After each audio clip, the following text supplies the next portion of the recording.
responsibilidad, ng tagumpay o kabiguan, ng ligaya o lungkot.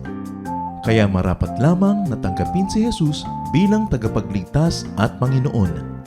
At matapos yun ay panariwain ang katapatan at paglapit sa Kanya bawat araw o day by day.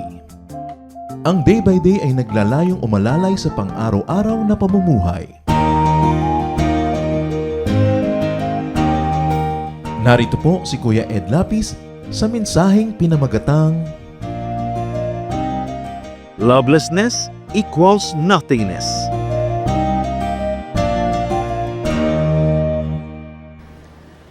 Napakaraming mga project ng tao ang pinaghihirapan, pinagpapaguran, marami tayong investment ng time, effort, even money. Pero madalas, hindi naman nagbibigay ng very, very beautiful returns. Because without love, nothing becomes meaningful for long. At yan po ang ating topic ngayon, lovelessness equals nothingness. Pag loveless ka, baliwala ang lahat ng mga ginagawa mo. Ama namin sa langit, salamat sapagkat kayo Diyos ng pag-ibig. Kayo ay umiibig at nagmamahal sa amin. Patuloy niyo po kami ngayong bigyan ng blessing.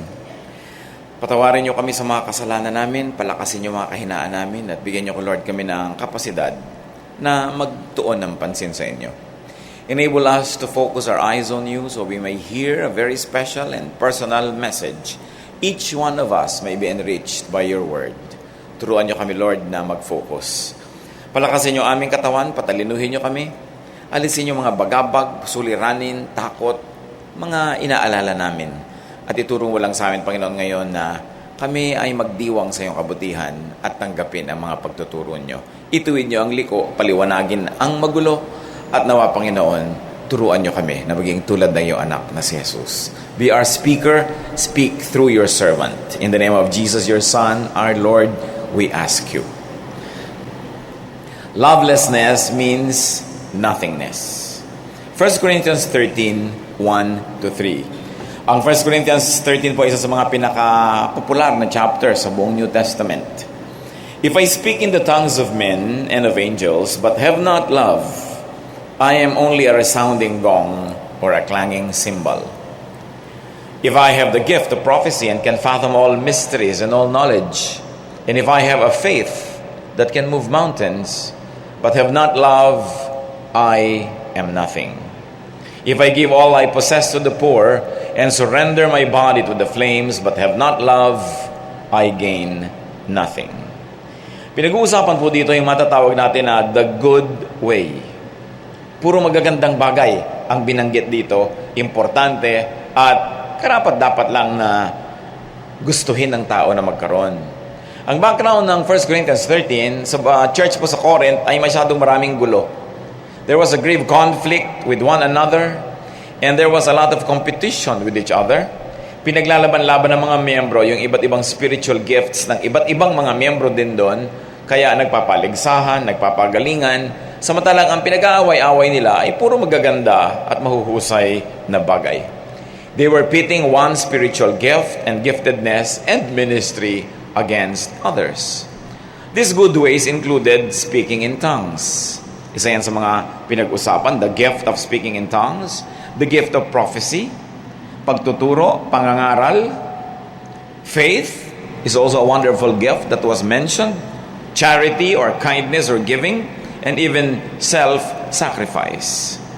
Pero ang sinabi dyan, baliwala ang lahat ng ito kung hindi ginagawa sa pag-ibig, sa paraang maibigin, at para sa pag-ibig.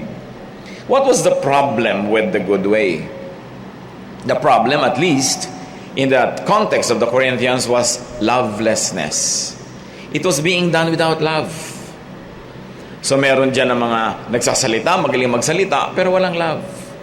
Meron talaga mahilig magsakripisyo. Talagang maraming ibinibigay, pero wala pa rin pag-ibig o hindi maibigin. Maraming mga paglilingkod sa body of Christ, pero hindi mo maramdaman yung pagmamahal. Sabi ng 1 Corinthians 13, without love, speech is meaningless.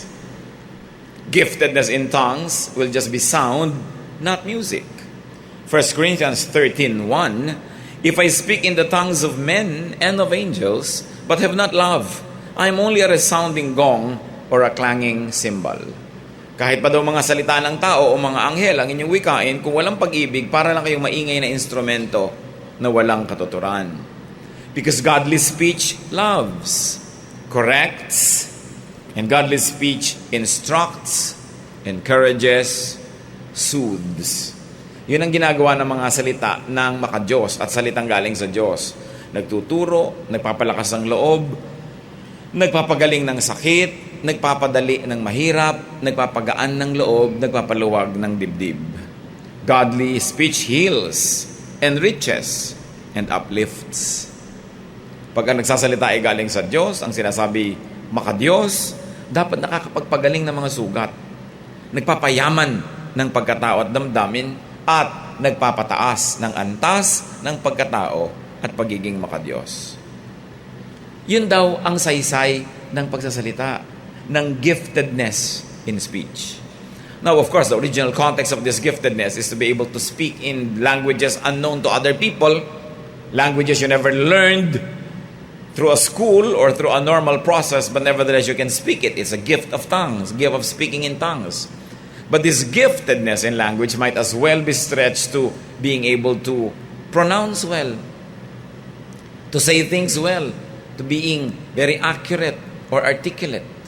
Magaling ka magsalita o marami kang languages na alam. Pero ang sinasabi dito, what's the use of grammar or good grammar? What's the use of good diction? Kung magaling ka talaga mag-pronounce dyan. Good pronunciation and an expansive vocabulary. What's the use of good voice modulation? In fact, what's the use of good speech if there's no love? Ang daming nagpapagod May mga training kung paano magsalita na American accent, paano magsalita na British accent, paano magsalita ng ganitong language, paano magkaroon ng ganong pronunciation, ganong boses. Pero kahit ano pang galing ang abutin ng iyong skill sa pagbibitaw ng salita, sa tunog mo, pero kung hindi maibigin ang iyong mensahe, hindi maibigin ang paraan ng pagsasalita mo, sabi sa Bible, wala ka na pala. What's the use of good diction or good language if the message is unloving? Ang ganda nga ng pronunciation mo, pero sabi mo, I hate you. Ano ngayon? Natuwa ba yung nakarinig nun? Kahit mali-mali yung pronunciation mo, pero I love you yung sinabi mo, ikakatuwa nung nakarinig. What's the point? If the message is unkind, and it is hurting, very especially if your message is cruel. At marami sa magagaling mag-speak, magaling mag-pronounce, pag nagsalita, may naiiwang sugat sa kapwa. May naiiwang hapdi, may naiiwang kirot. Kasi maganda lang ang tunog, maganda lang ang grammar, pero ang mensahe, hindi loving, hindi mapagmahal. Kaya sabi, it's pointless. Without love, prophecy is meaningless. The prophecy or the capacity to teach, to expound God's word, to even look into the future. 1 Corinthians 13:2, if I have the gift of prophecy and can fathom all mysteries and all knowledge, and if I have a faith that can move mountains but have not love, I am nothing. Ang galing-galing mo, nag-aral ka ng kutakot-takot na theology, pero pagka umandar ka na magturo, very unloving. Ang nagiging bunga ng preaching mo, yung mga naturuan, nasaktan. Puro nasaktan lang. Kung minsan naman, dapat talaga tayong masaktan, pero hindi naman laging masaktan na lang. O kaya yung tinuruan mo, naging mayabang, naging marunong, nananakita siya ng kapwa sa husay at sa runong ng pagkakaturo mo sa kanya, ang naging bunga, nakakapanakit siya sa halip na nakakapagpagaling ng kapwa. Preaching and teaching should be and is about love. Because the ministry of preaching and teaching comes from God, and God is God of love. Therefore, preaching and teaching must be characterized by love. Philippians 1:9, and this is my prayer, that your love may abound more and more in knowledge and depth of insight. Kailangan lumalim, tumaas, lumago ang pag-ibig. Habang rumurunong, dapat nagiging mas mapagmahal.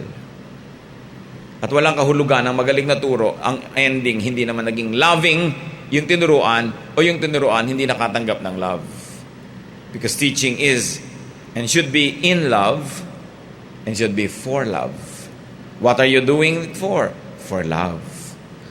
Why are you in the ministry? For love. Why are you in the church? For love. Why are you doing what you're doing? Dapat for love. Kaya sabi sa Corinthians, pag tinanggal mo yung love sa equation, malilito ka, maliligaw ka, mawawala ng kahulugan ang lahat ng bagay. What's the use of teaching if the hearer is and the hearer remains unloved? And very worse, unloving. Hindi siya nakatanggap ng pagmamahal at hindi rin siya naturuang magbigay nito. What's the use of preaching and teaching if the hearer is made to hate people or others?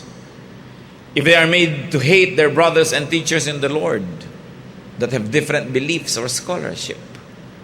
At ito ang malungkot na katotohanan sa nangyayari sa masyadong religious, nawawala ng pag-ibig sa kapwa at nawawala ng pag-ibig sa kapwa mananampalataya.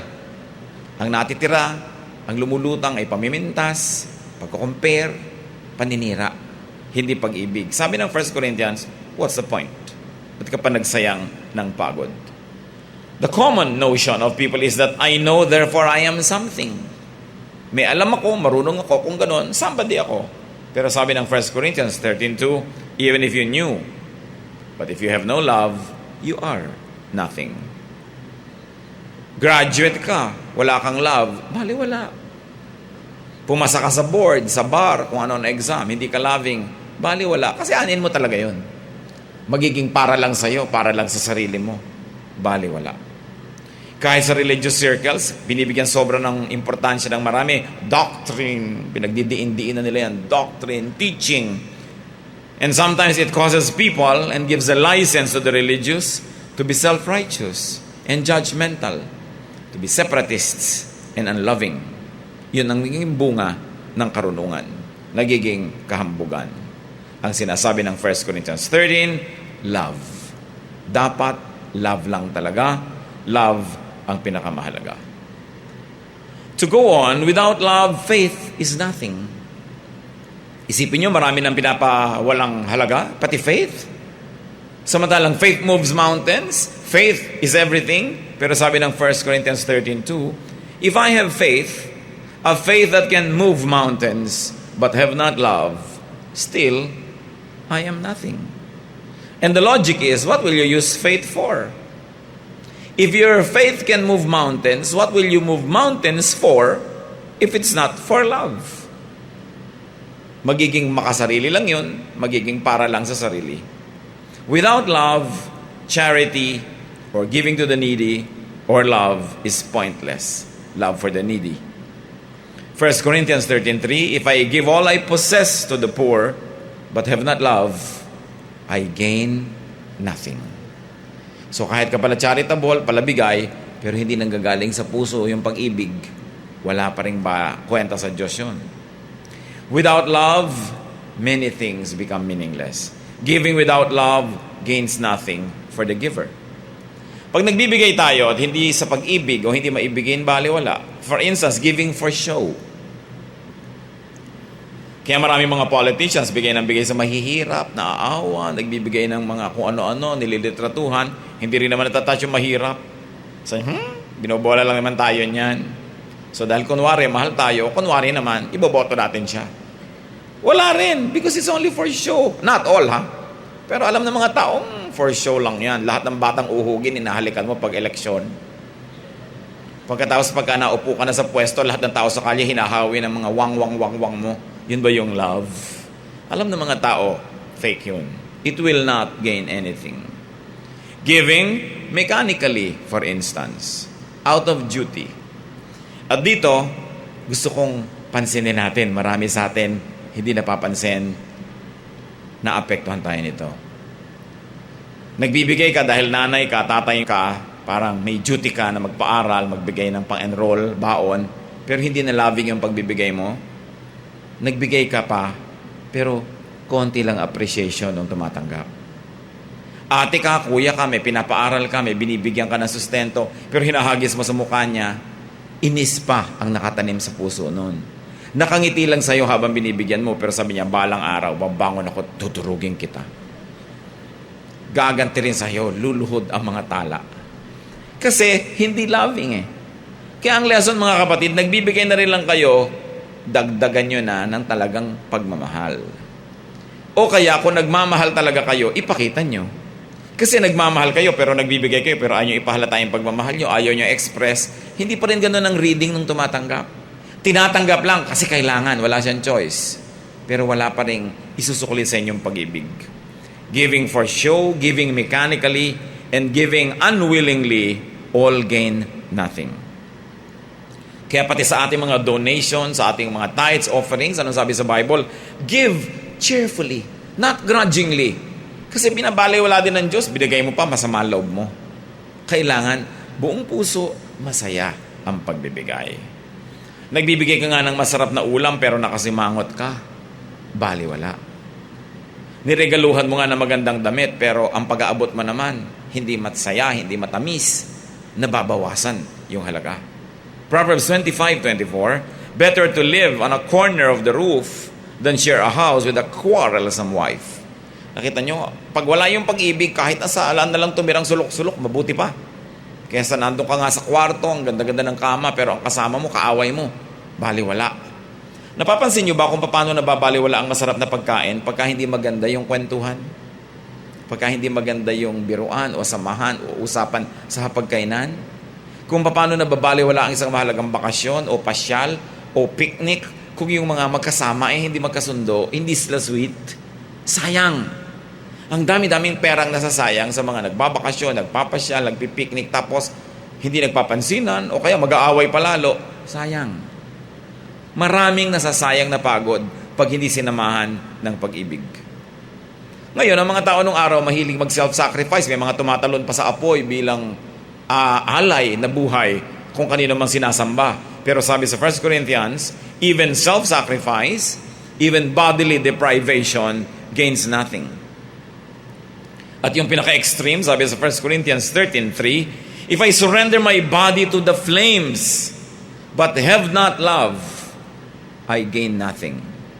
Kahit pa ako tumalon sa apoy, kahit ko pahiwain ang balat ko, hampasin ang likod ko, hindi ako kumain, ibigay ko yung pagkain ko sa'yo, pero kung hindi maibigin ang pagdadala ko nun, wala ring kwenta. Sacrifice without love bears no fruit. Kaya marami pong nagbibigay, nagpapaaral, nagsusustento, sumusuporta, wala rin silang inaanim pagmamahal. Kasi habang binibigay nila yung mga bagay na yon, hindi naman mapagmahal ang pamamaraan nila. Akala nyo ba sapat na nagbigay kayo ng pera, pero kung hindi naman maganda ang pag-aabot, bali wala rin doon sa tumanggap. Tinatanggap lang kasi kailangan. Pero pagdating ng araw, huwag mong asahan na mayroon din siyang pag-ibig sa'yo. Kaya kung ginagawa na rin lang, gawin na sa mapagmahal na paraan. Nagluluto ka, gandahan mo ang pagsasandok, hindi yung parang hinahampas-hampas mo. Aray mukha nung asawa mo yung sinasampas-hampas mo na ganun. Nagkakanda, tapon-tapon tuloy niluluto mo, dabog-dabog dito. Bali, wala. Namamalansya ka, tapos kung ipaghampasan mo yung plancha, naiinis yung may-ari ng damit na pinaplansya mo. It's a waste of effort. Nagbibigay pero pagalit, padabog, hindi loving. Kulang, sayang. Sayang din. Ganon din yung magsaserve ka na rin lang sa church, hindi ka pa loving. Attend ka ng rehearsal, nakasimangot ka. Pupunta ka sa practice, hindi ka cheerful. Ikaw yung pinoproblema dahil mabigat ang loob mo, mabigat ang paa mo. Sasama ka nga sa paghahanda, yung pamilya nyo may gagawin, makikitulong ka nga pero naninimangot ka doon, ayaw mong kumibo.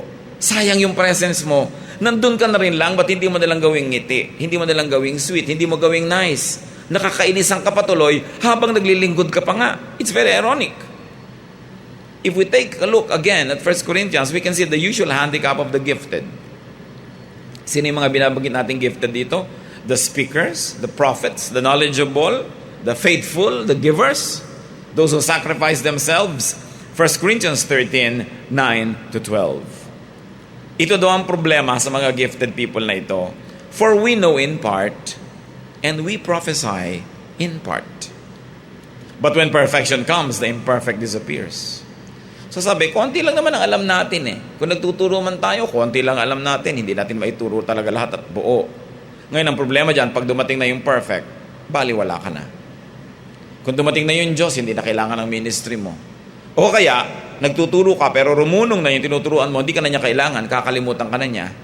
Pero kung sa pagtuturo mo, hindi lang yung knowledge o information ang na-impart mo, kundi love na ipadama mo, kahit naging mas marunong pa siya sa'yo later, mahal ka pa rin niya. Babalikan ka pa rin. Kasi mahal ka eh. Iba yung I love you because I need you.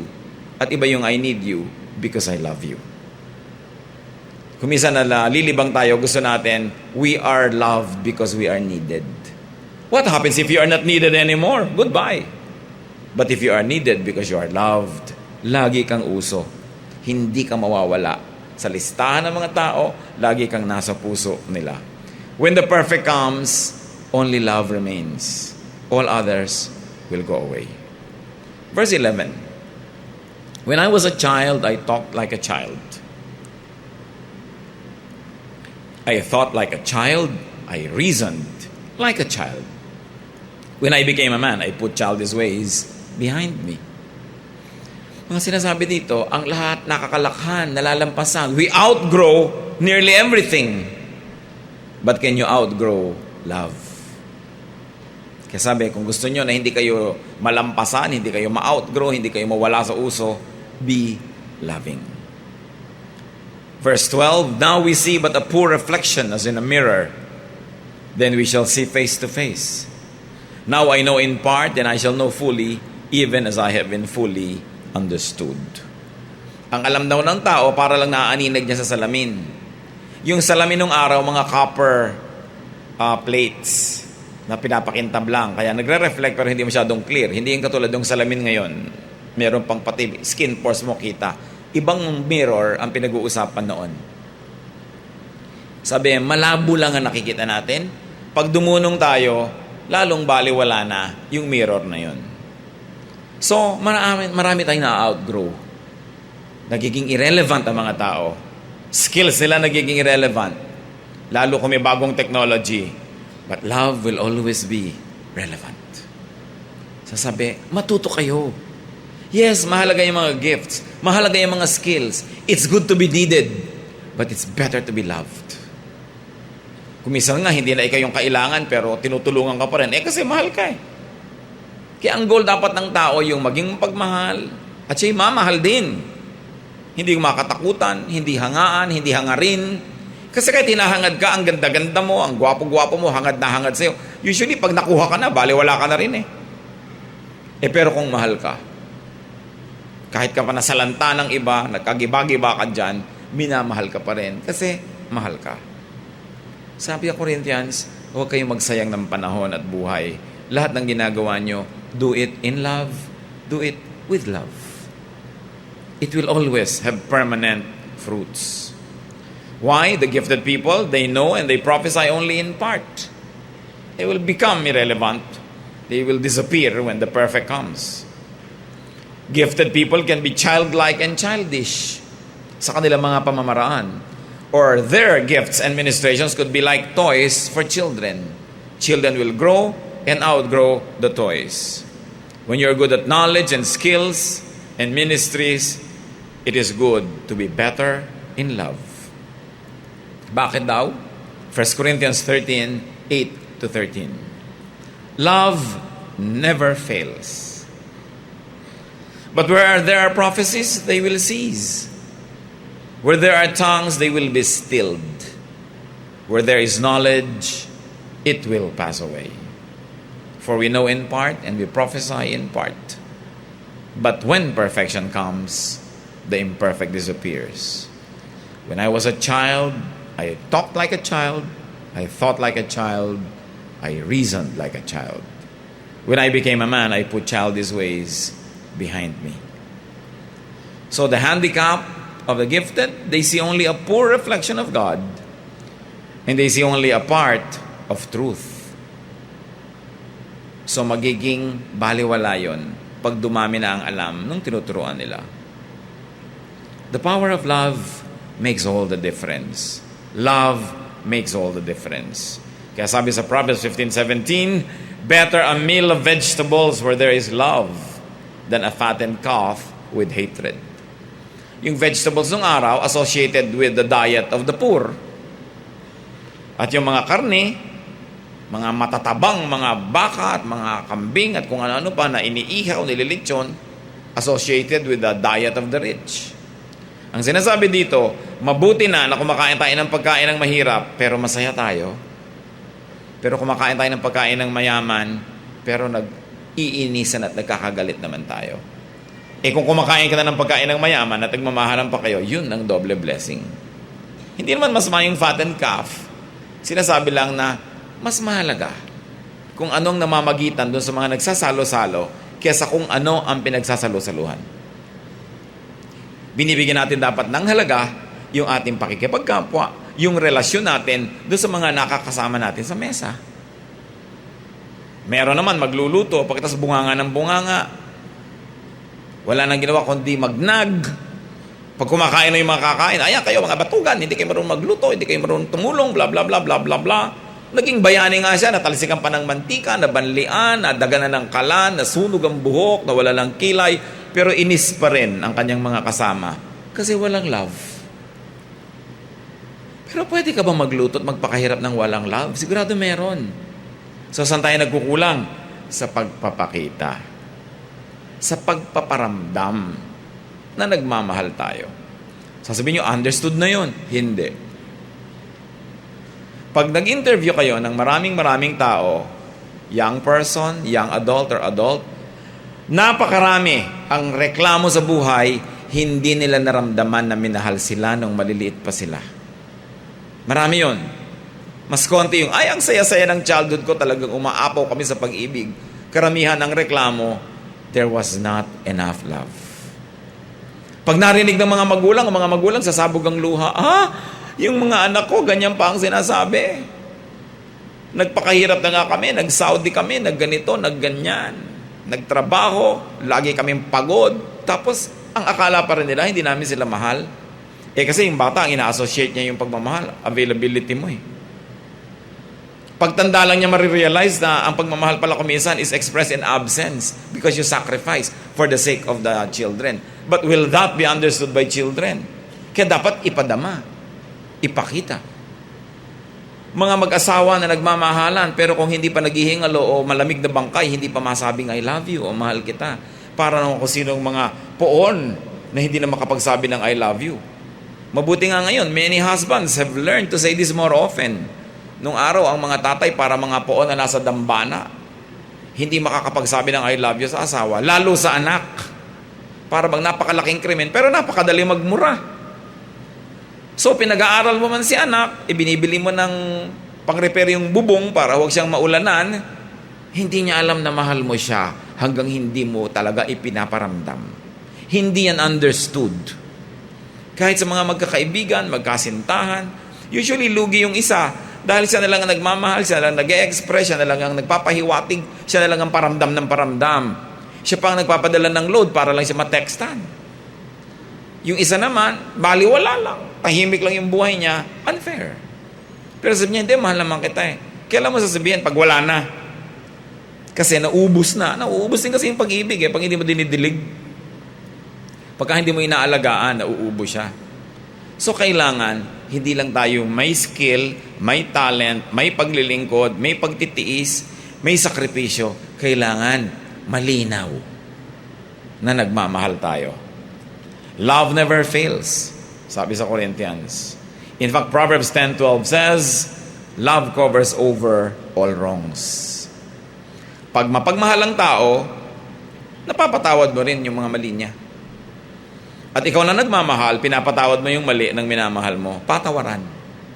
Maraming pagpapatawad pag maraming pagmamahal. Importante, dinedevelop yan. At sabi ni Paul, the power of love is above the much coveted spiritual gifts mentioned in 1 Corinthians. Kung isa ang galing mag-speak, yung isa ang galing magturo, yung isa talaga namang maraming sinasabi sa speaking in tongues, yung isa ang galing sa charity, sobrang mag-donate, sobrang magsakripisyo yung iba, talagang pagod na, hirap na, naglilingkod pa. Pero sabi, talo sila lahat ng mapagmahal. Kung may gift ka na ganon, mapagmahal ka pa, yun ang talagang bonus. Mapagmahal naman tayo mga tao . Pwede ba tayo hindi mapagmahal? May mga mahal tayo, may mga mahal nga tayo, sikreto pa, minamahal natin kahit sikreto . Hindi natin masabi-sabi. No? Nadaan-daan mo na lang sa pagbigay-bigay ng mga sandwich dyan. Hindi mo masabi, minamahal mo. So wala tayong problema. Mapagmahal tayo. Ang tanong, are you coming across na ipapadama mo ba? Malinaw ba doon sa minamahal mo na mahal mo siya? It is people we love that we empower. And it is people we love who also have power over us. So to love is to empower. Maraming mga tao, dahil hindi sila nakatanggap o hindi nila malinaw na natanggap ang pag-ibig, hindi tuloy sila powerful. Weak ang mga personalities. Yung iba nagiging defensive, nagiging overly powerful on the outside, pero defense lang pala yun, defense mechanism. Actually, they look like roaring lions, but inside they are scared rabbits.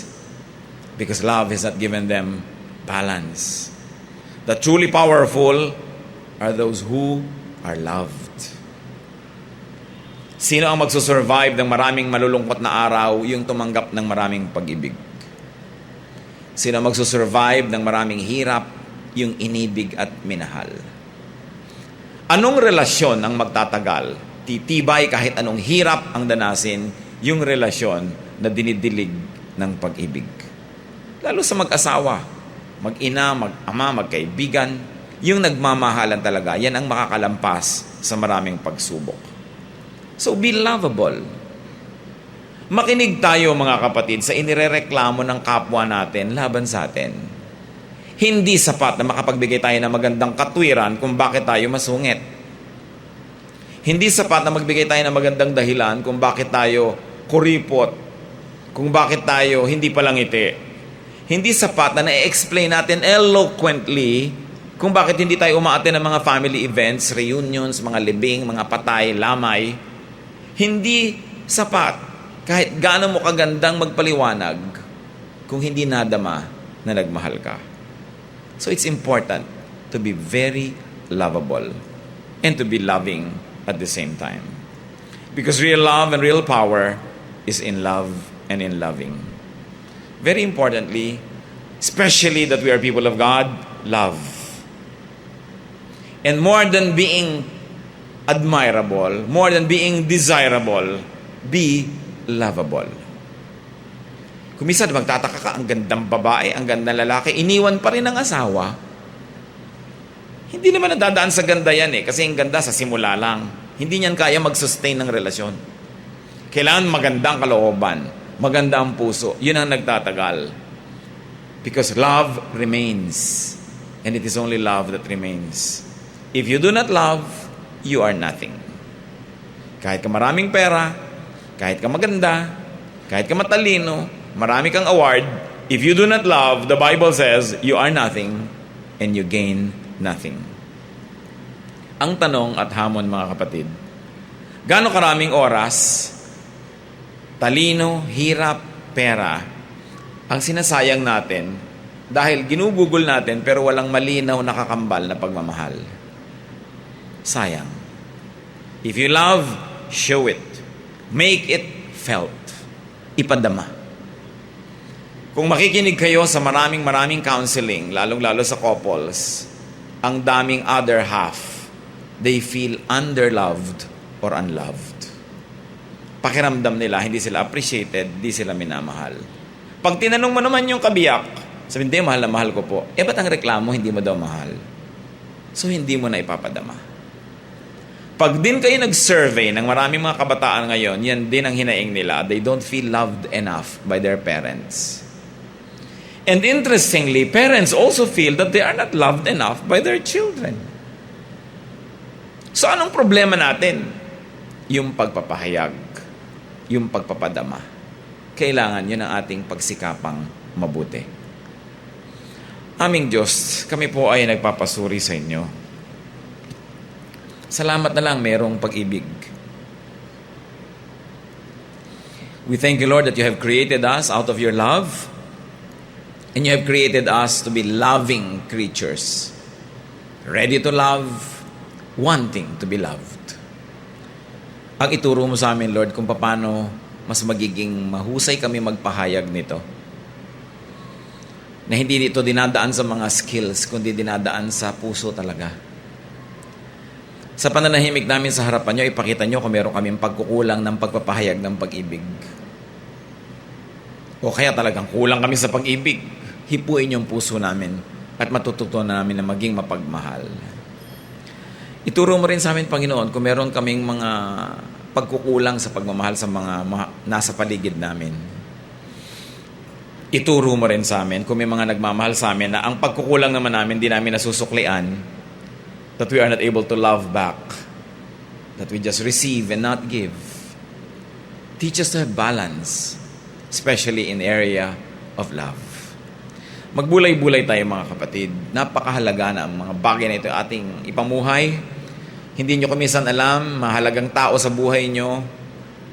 Lungkot na lungkot, sawang-sawa na, baka nagagalit pa dahil hindi nakakatanggap ng pag-ibig.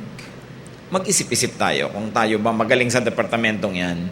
At kung may mga ipinagmamalaki tayong husay, talento, galing, nawa iuna natin yung loving tayo. Sabi sa Bible, yun ang pinakamahalaga. Mas mahalaga kaysa faith, mas mahalaga kaysa charity, mas mahalaga kaysa mga gifts at kung ano-ano pa. Let's be good at love because God is love. Let's bow before the Lord. Huwag nating madaliin, mag-isip-isip tayo kung ano ang kahulugan para sa atin ng mensahe ngayon.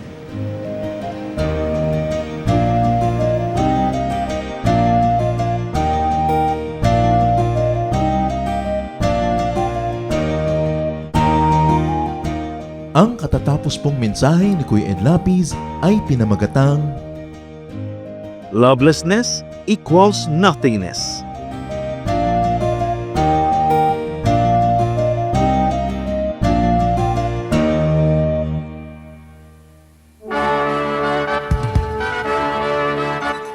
halina't sama-samang sumamba at magdiwang sa Day by Day Jesus Celebration kasama si Kuya Ed Lapid. Sa bulwagan ng Panginoon, one Sunday a month. All other Sundays, sa mga Day by Day mini bulwagan ang pagtitipon. Para sa buwan ng Marso, gaganapin ito sa March 16 sa Le Pavilion at sa Extension Corner Ross Boulevard, Met Park, Bay Area Central Business District, Pasay City. 7 a.m. ang First Jesus Celebration, 9 a.m. ang Second Jesus Celebration, at 11 a.m. ang Third Jesus Celebration. Para sa updates at schedules ng ating gawain, bisitahin ang Day by Day Friends, ang ating official Facebook page. Mag-email sa daybydayoffice@gmail.com o mag-text sa 0917-549-2624.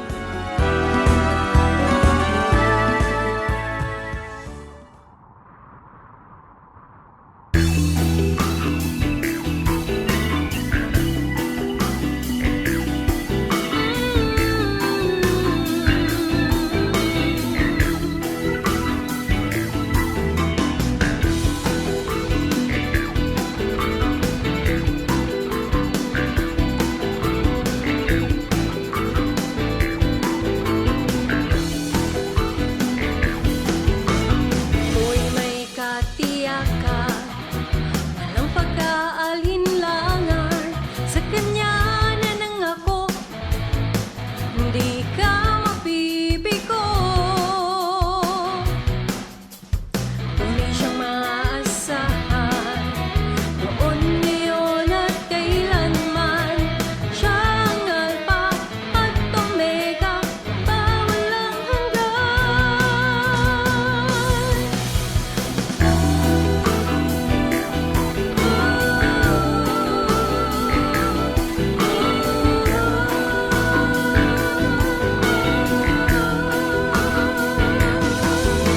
Ako'y may katiyakan, walang pagkaalinlangan, sa Kanya na nangako, di ka mabibigo. Tunay siyang maaasahan, noon, ngayon at kailanman. Siya ang Alpha at Omega, walang hanggan. Ang Diyos na di buhay, ang Diyos na di buhay, ang Diyos na di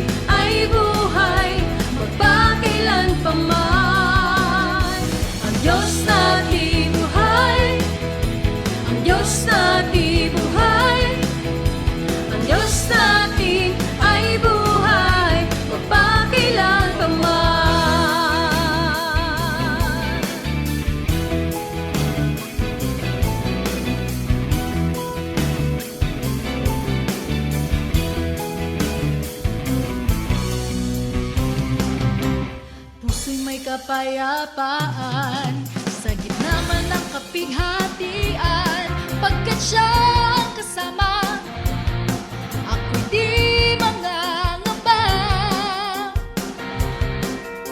Purihin ka, O Diyos, kataas-taasan, purihin ka, Jesus, magpakailanman. Siya ang Alpha at Omega, makapangyarihan. Diyos na buhay, ang Diyos na buhay, ang Diyos natin ay buhay, magpakailanpaman. Ang Diyos na buhay, ang Diyos na buhay, ang Diyos natin ay buhay, magpakailanpaman. Ang Diyos natin ay buhay, ang Diyos natin ay buhay, ang Diyos natin ay buhay, magpakailanpaman. Ang Diyos natin ay buhay, siya ay buhay. Ang Diyos natin ay buhay, ang Diyos natin ay buhay, magpakailanpaman. Ang Diyos natin buhay, siya ay buhay. Ang Diyos natin buhay, ang Diyos natin ay buhay, magpakailanpaman. Ang Diyos natin buhay, ang Diyos natin buhay, ang Diyos natin ay buhay, magpakailanpaman. Ang Diyos natin ay buhay, magpakailanpaman. Ang Diyos natin ay buhay, magpakailanpaman.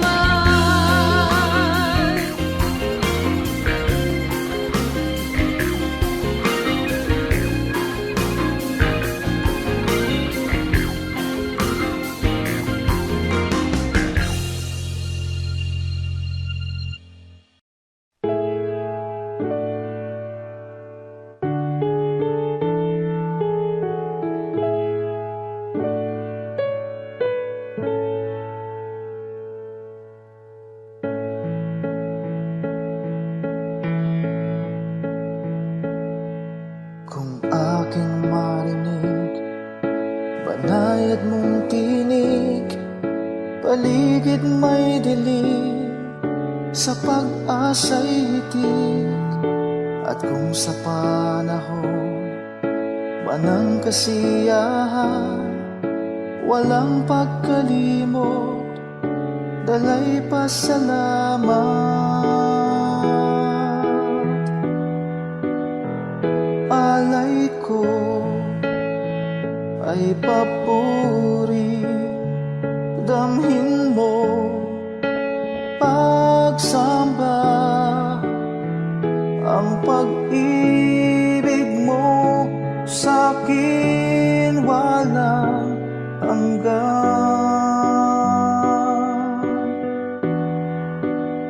Sa iyo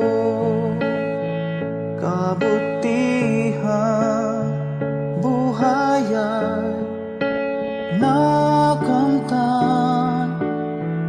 Pupurihin ka magpakailan pa man, aking Diyos.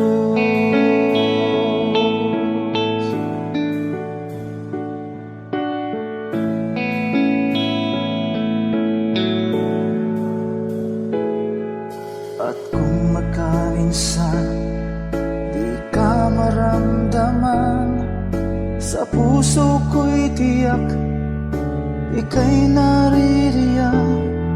Kahit sa dulo man itong aking buhay, ika'y aking lakas, hindi mangangamba.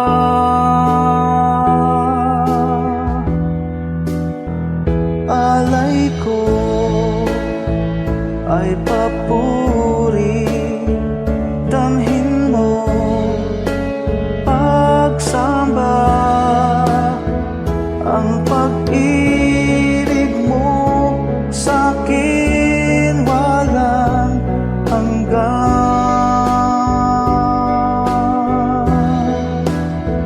sa iyong kabutihan, buhayan nakamtan.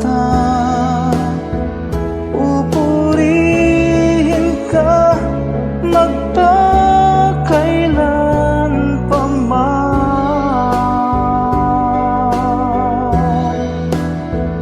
aking Diyos.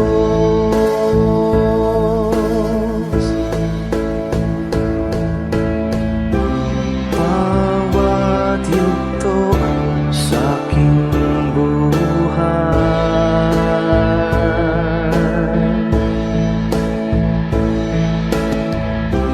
laging laan iyong gabay.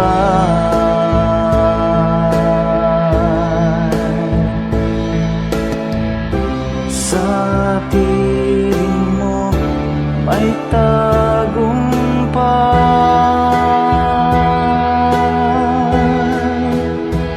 Alay ko ay papuri, damhin mo pagsamba. Ang pag-ibig mo sa'kin walang hanggan.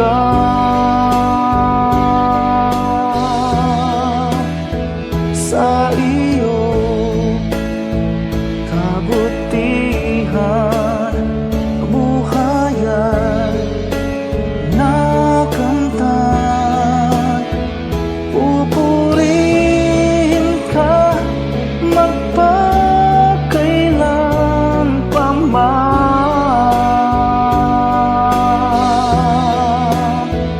alay ko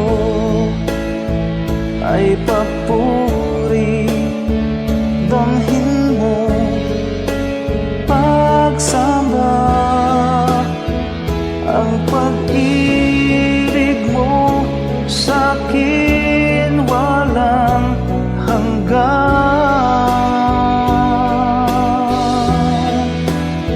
Sa iyong kabutihan, buhayan nakamtan. Pupurihin ka magpakailan pa man,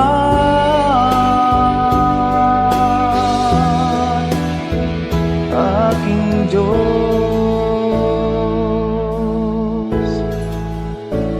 aking Diyos,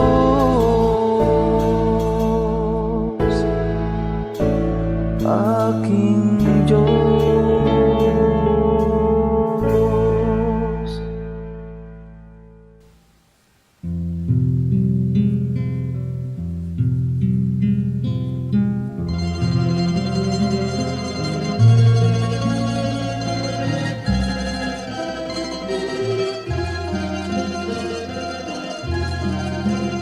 Nagdaan ng kahapon, iniwan ang layon, subalit kayo'y nanatili. Ako'y piring man sa bukas, tadhana'y lumipas, panatag sa inyong kandili. O Jesus, sa ulayaw, hatid sa aking buhay, magkapay sa paglalakbay. Kaibigan kang tunay, dagli ang karamay, kailan may di mawawalay.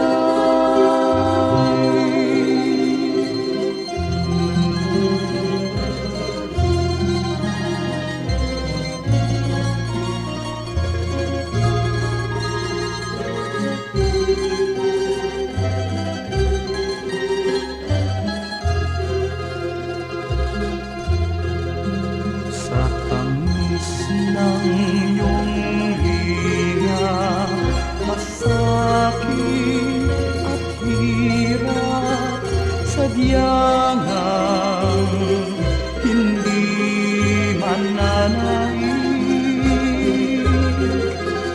O Jesus, kaulayaw,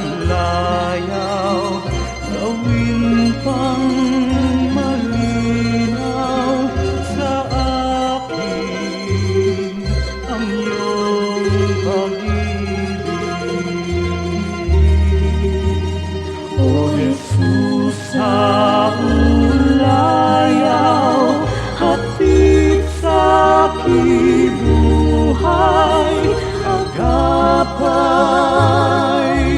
sa paglalakbay. Kaibigan kang tunay, dagli ang karamay, kailanman di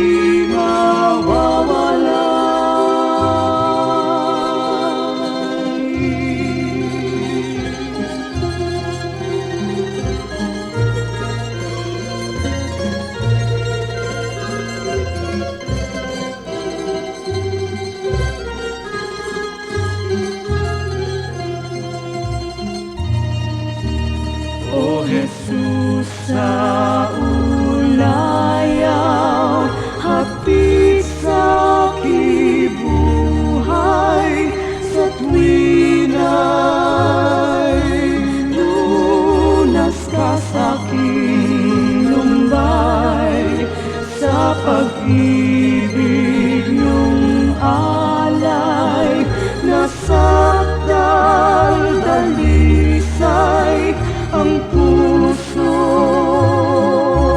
ko'y humihimlay. O Jesus, sa ulayaw, hatid sa aking buhay, agapay sa paglalakbay.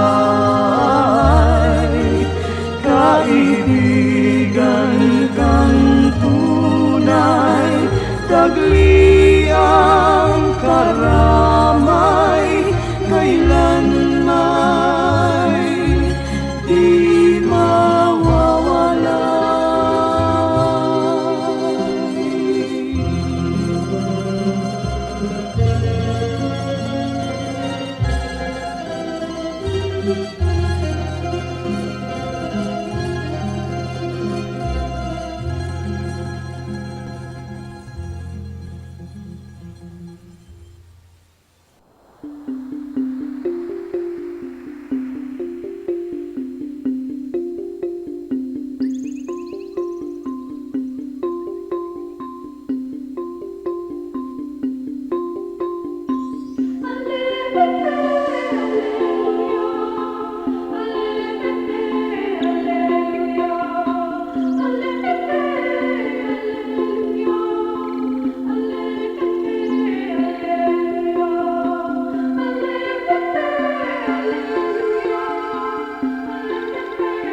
Hallelujah.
Oras na po para pansamantalang magpaalam ang programang Day by Day.